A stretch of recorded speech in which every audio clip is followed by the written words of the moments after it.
Welcome back. Now, if you love cognac and you weren't at the Bisy dinner in Lagos, you must have missed out. This is because the House of Bisy, makers of the Bisy cognac, treated its guests to 3 evenings of fine dining with cognac mixed in the continental meals.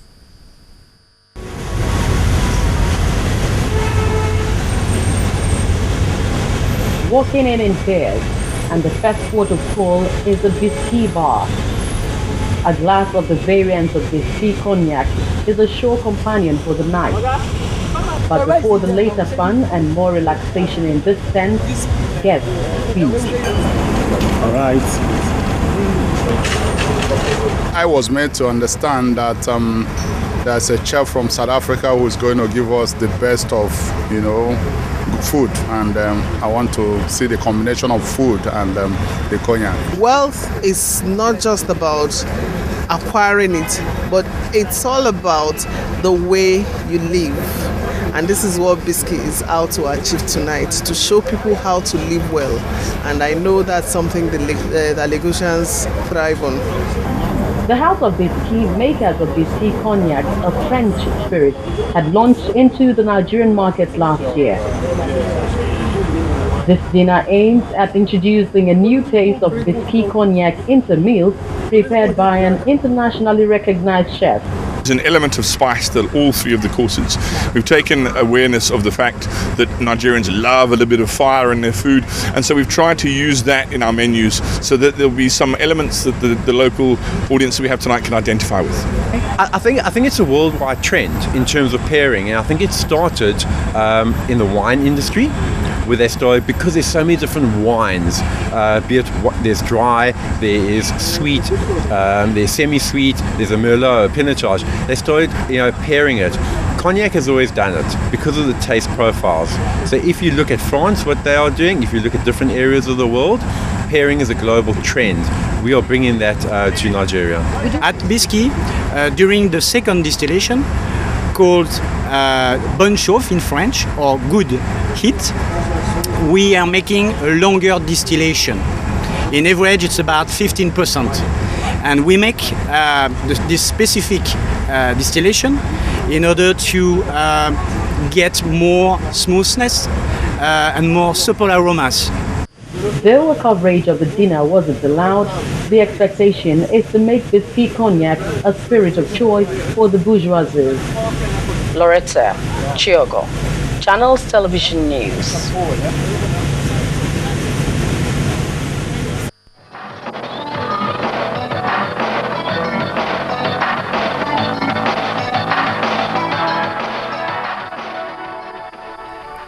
And the federal government is to give each player in Nigeria's under-17 team, the Golden Eaglets, the sum of 2 million naira each.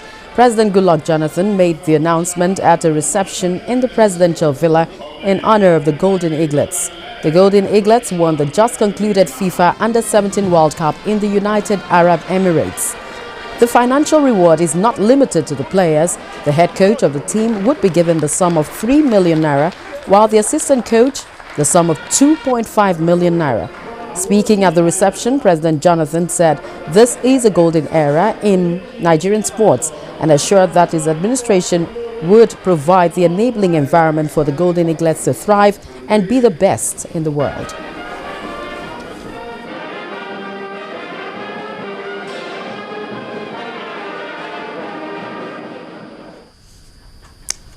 Renowned car dealers Coscharis Motors will sponsor 3 Nigerian golfers to an international golf tourney in Thailand next year. This was revealed at the just concluded BMW Golf Championship at the IBB Golf Club in Abuja. The general manager of Coscharis Group, Mr. Shola Adigun, said the group is taking the step to revive sports in the country. Over 150 golfers from Abuja and several states of the Federation converged on the IBB Golf and Country Club in Abuja to take part in this BMW golf tournament sponsored by Coscharis Motors. Coscharis is sponsoring this tournament as part of her corporate social responsibility. They hope that the tournament will also develop the sports in Nigeria. BMW being a premium brand, want to associate with himself with premium sports as we have, and part of our corporate social responsibility to make golfers to be fit physically and health-wise. And BMW has spent a lot of money in doing that globally. And in view of that, the three winners, top winners in this event, will go for the amateur final event in Thailand, March 2014, fully sponsored by BMW. And whoever wins over there, BMW will have a prize that will be announced later. For 2 days, the golfers were at their best swings. The best three among them were selected to represent Nigeria in an international golf tournament in Thailand next year. What Costaris Group is trying to do as a corporate entity in Nigeria is to promote certain sports from time to time. So it's not a matter of being specific with a particular sport. As we speak, we're also partnering with the badminton association at the Koi Club. And so that tells you that what Costaris does is to see how we can add value to various sports. In golf, you never know who will win until the last pot is made. You can win on the first day, on the second day you may be the loser. That's golf for you. So, but in Thailand, I believe Nigeria will duly be represented.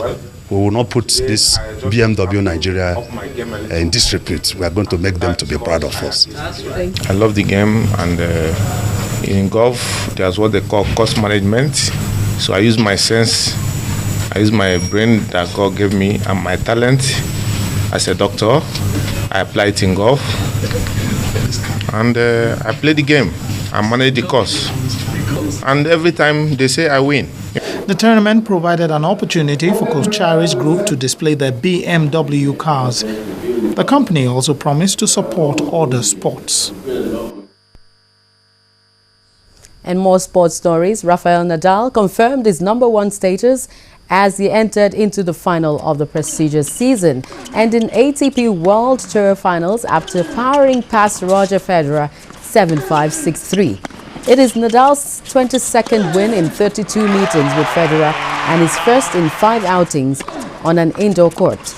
The Spaniard, who returned from a serious knee injury after winning the French and US Opens as well as 8 other titles, is now into his 14th final of a remarkable year. An expectant Federer was looking forward to carry on this form he showed in the quarterfinal when he fought back from a breakdown in the second and third sets to beat Juan Martín del Potro. Nadal now leads their head-to-head 22-10, and he has won 14 of their last 18 matches, including all 4 this year.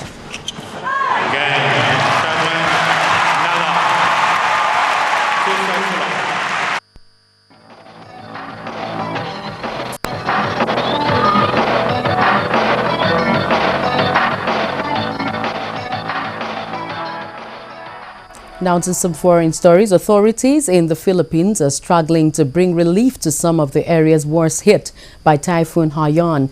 This is one of the deadliest storms ever to hit the country. About 10,000 persons are said to have died in Tacloban city and hundreds of thousands displaced. The typhoon wreaked havoc on homes, schools and an airport in Tacloban. The people have also been cut off from clean water and electricity, with very little food in sight for survival. Meanwhile, thousands of troops have been deployed to the disaster zones, and military cargo planes are flying in supplies, but rescuers are hampered by debris and damaged roads. And before we go tonight, let's take another look at our top stories tonight. The governorship in Anambra State governorship candidates, in Anambra State, have engaged in a town hall conversation in Awka, the state capital. We also reported that the NNPC has dismissed accusation of underhand dealings by Swiss-based organization, the Bern Declaration.